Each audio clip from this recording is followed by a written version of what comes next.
네, 안녕하세요. 간밤에 금리 결정이 있었습니다. 이제 4.75에서 0.25 내려서 이제 4.5가 됐습니다. 자, 그래서 시장이 충격을 많이 받았어요. 그래서 특히 테슬라가 마이너스 8.28%가 하락을 했습니다. 마이너스 8.28%가 하락을 했고, 어, 자, 이제 왜 하락했느냐? 예, 이 뉴스를 보면은 매파적인 금리 인하를 했다. 예, 금리 인하하고 나서 이 기자회견에서 매파적인 이야기를 했습니다. 그래서 내년에 금리 인하 횟수를 줄인다. 음, 그래서 지금 이 페드 와치를 보니까 이것은 나중에 또 유동적으로 좀 변할 수는 있어요.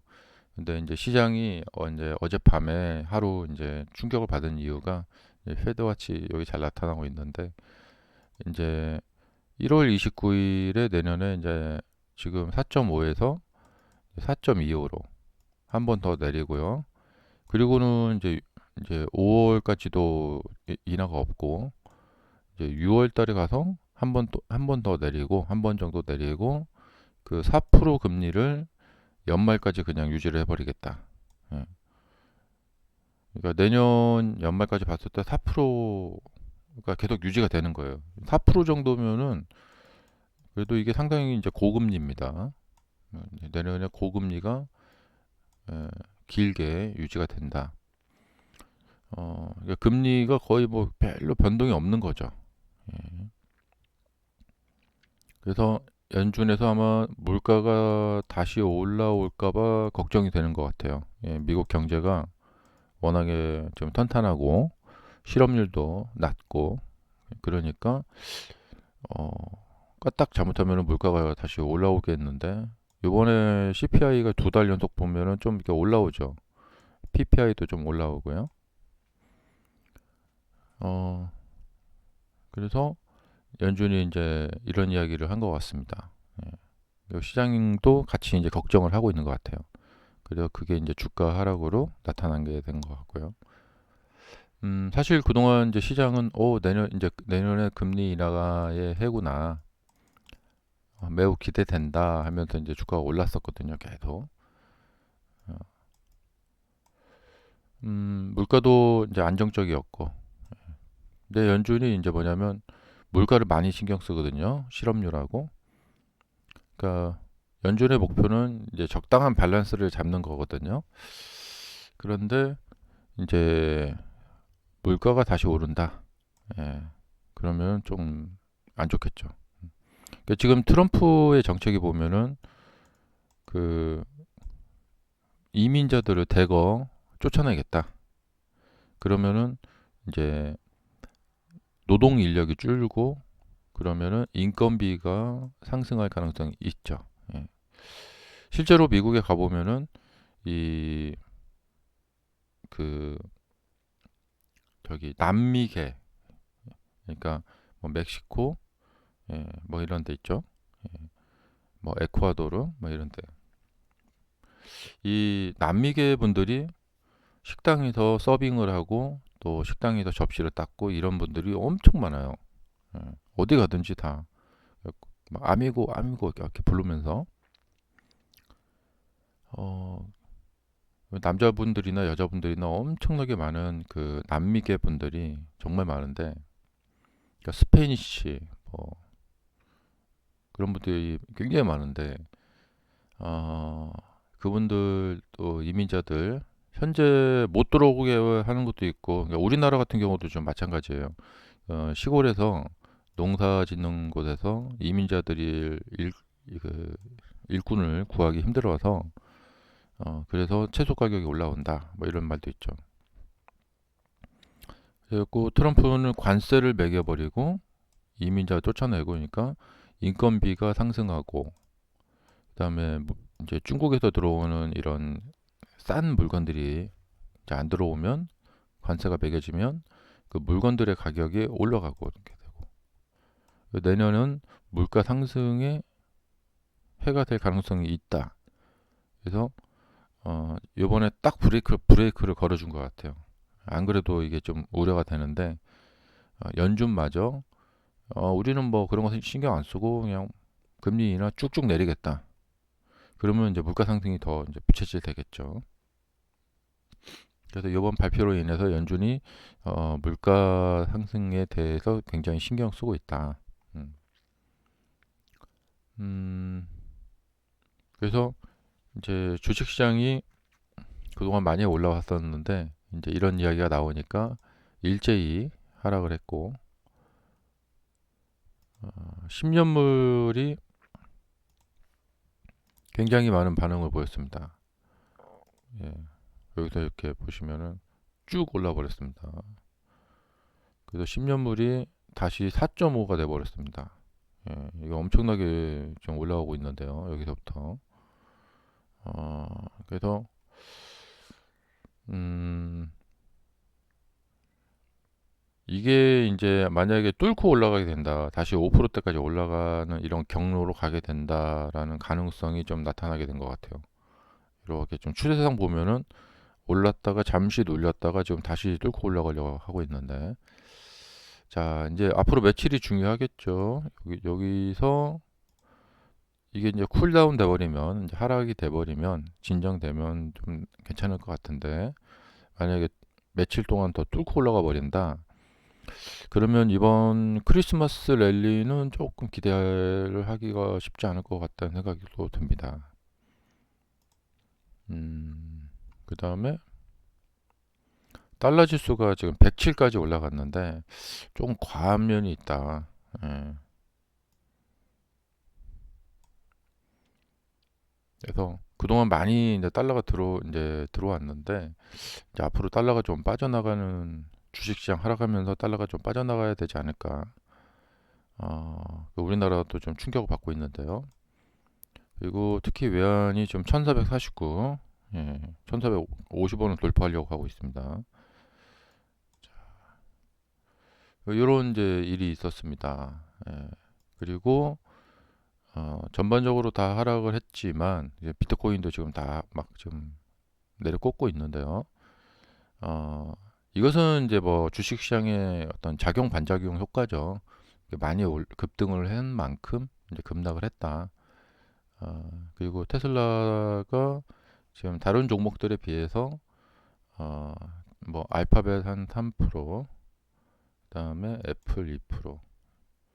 예. 그러니까 이게 이제 뭐냐면 전체적으로 다 똑같이 하락을 했다는 게 문제고, 그다음에 테슬라가 이제 유독 그동안 많이 올랐기 때문에 또 하락도 이렇게 변동성이 크죠. 그래서 많이 오른 만큼 또 하락도 컸다. 이렇게 좀 보여집니다. 지금 밑에 이제 꼬리를 좀 달고 있죠. 자, 여기서 이제 핵심적인 건 뭐냐면 이제 결국에는 이제 요런 상황 이야기를 제가 그동안 계속 이야기해 드렸는데 주가가 이렇게 5일선을 타고 랠리를 보이다 보면은 이제 이렇게 5일선을 깨는 날이 분명히 온다는 거죠. 근데 높은 확률로 5일선을 깨고 그 다음에 여기서 이제 싸움이 벌어집니다. 그러니까 이걸 바로 양봉 큰 양봉으로 한뭐 6%짜리 이상 양봉으로 이렇게 감싸 안으면서 그러니까 이럴 때처럼 음봉이 나오지만 바로 양봉으로 이렇게 음봉 다음에 양봉으로 이렇게 밀어 올려주면은 추가로 올라갈 수 있어요. 그래서 요 이후에 이제 어떤 반응이 나올지 이제 공간은 여기 지금 많이 있거든요.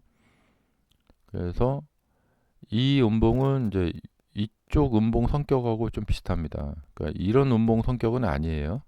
예. 여기는 이렇게 딱 급락한 게 아니기 때문에 그래서 이제 이런 데하고 이제 비슷하거든요. 그러니까 올라갔다가 이제 이렇게 큰 음봉을 맞았어요. 그럼 여기서 예, 이렇게 이제 여기서 이제 힘겨루기를 하다가 땅땅땅 이렇게 올라가는 경우가 있고 이렇게 내려오는 경우가 있습니다. 여기서 이제 악재가 나오느냐 호재가 나오느냐에 따라서 이렇게 이제 바뀝니다.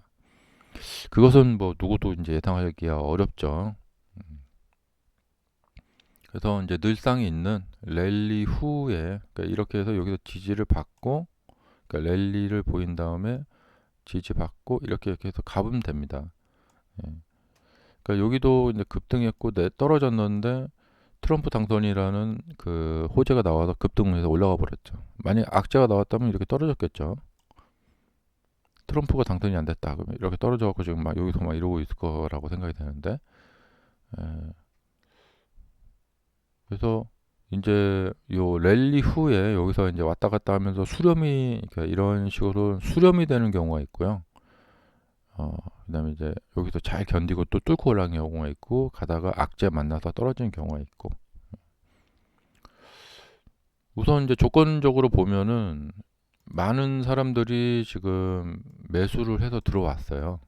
예, 여기도 그렇고 많은 사람들이 매수를 해서 들어왔고, 아직 이제 약간 여유가 있죠. 그래서 이렇게 내려왔어도 이 밑에서 사신 분들은 아직도 수익이 많이 나 있는 상태예요. 그래서 아직 뭐 여유가 있고, 하지만 많은 분들이 여기에서 거래량이 늘면서 이 주식을 가지게 됐고 참여자가 됐어요. 그래서 많은 분들이 매수를 했고 떨어졌는데, 이거를 이제 대기하고 있는 대기 매수세들이 바로 매수를 하고 또 추가 매수세들이 들어오면서 그냥 밀어 올려준다. 그리고 그러면은 이제 매도 매물을 소화를 하고 넘어간다. 예, 뭐 그런 스토리죠. 예, 그렇게 되면 이제 제일 바람직하겠죠. 그래서 보통 이제 양 이건 뭐냐면, 양을 보이고 나서 이익 실현 매물이 나왔는데 그것을 어, 받아버리고, 그리고 이내 추가 매수로 밀어 올려 버렸다. 그렇게 해서 투심을 안정시켜 버렸다. 투자 심리를 안정시켜 버렸다. 이런 것이죠. 그러니까 상승을 하면은 이렇게 음봉이 한 번씩 있는 게 뭐냐면, 이익 실현 매물들이, 그러니까 이익이 나기 때문에 이익 실현 매물들이 나올 수밖에 없거든요. 근데 거기서 음봉이 더 이렇게 연속으로 더 나오게 되면은 이제 투자 심리가 얼어붙어요. 근데 바로, 예, 시간과의 싸움인데 바로 다음날 그냥 양봉으로 밀어 올려 버린다. 그러면 이제 투심이 안정되는 거죠. 추가적인 이 이익 실현 매물들이 나오지 않죠. 그러니까 오늘 같은 경우가 이제 중요한데요. 여기서 추가 음봉으로 이렇게 빠진다. 그러면은 이제 추가적인 이익 실현 매물들이 이제 동참을 하면서 또 추가적인 하락을 보이게 될 거예요. 근데 그럴 가능성이 이제 조금 있죠. 예. 그러니까 이번에도 바로 대량의 매수가 들어오면서 이제 어제 많이 빠졌으니까 이제 상당히 많은 분들이 팔고 나간 거죠. 이제 음봉이라는 것은.